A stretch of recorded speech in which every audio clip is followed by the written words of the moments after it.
To follow up on the remark you made about teacher preparation programs, as you know, there are a number of new reporting requirements in the Higher Education Act for teacher prep programs.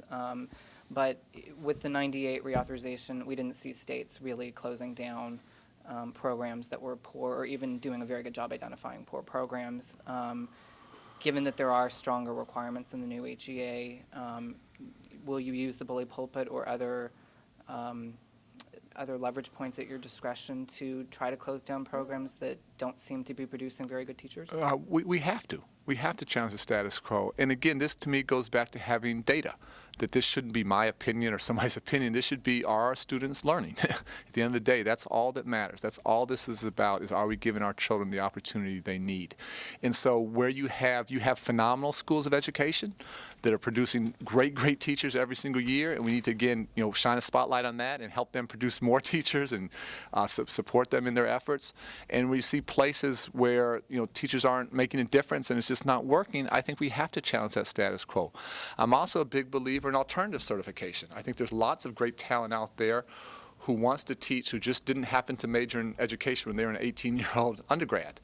And the more we really open up and sort of remove the barriers there, I think that's very important. And over the past 5 years in Chicago, we brought in over 1,200 teachers who came through alternative certification ranks.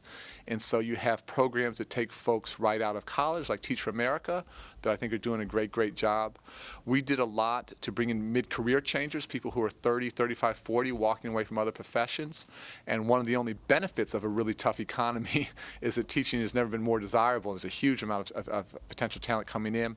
I also love programs that get people who are like 50, 55, 60 who are retiring and still have 10, 15 great years left, and folks coming out of the military, troops to teachers programs. So they're great pools of talent that we need to continue to access.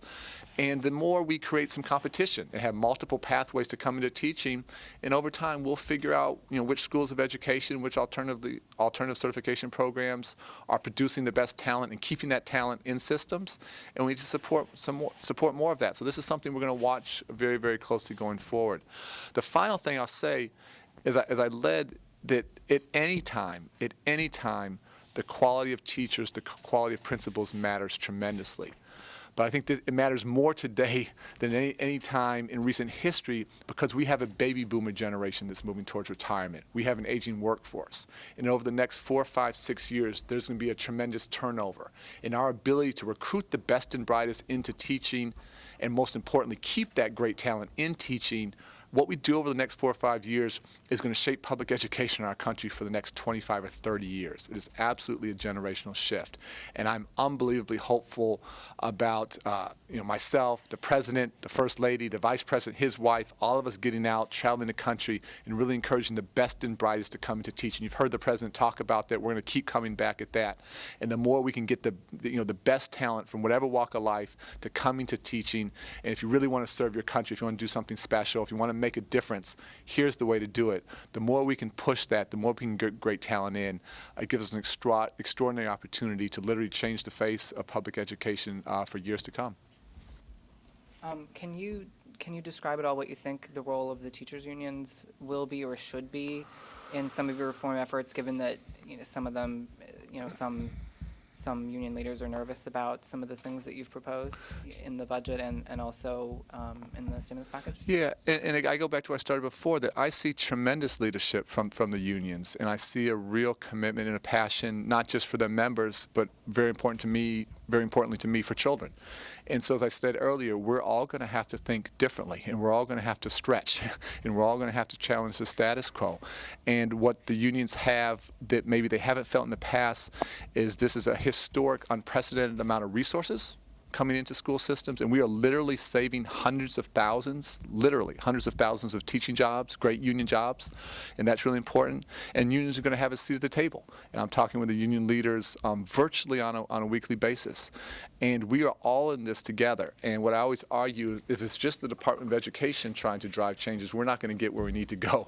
But if it's the union leaders, if it's the business community, if it's the philanthropic community, if we all rallying behind our children, then we have a chance to do something very special. And we have a president and a first lady who are the embodiment of what great education can do. That we have leaders of the free world who were not born with silver spoons in their mouth, that are in their positions because they worked hard, because they were smart, and most importantly, because they had great teachers. And so we all have to work together and collaborate and challenge each other to do the best thing for our children. And I have tremendous confidence that union members as well as union leaders will and are part of the solution.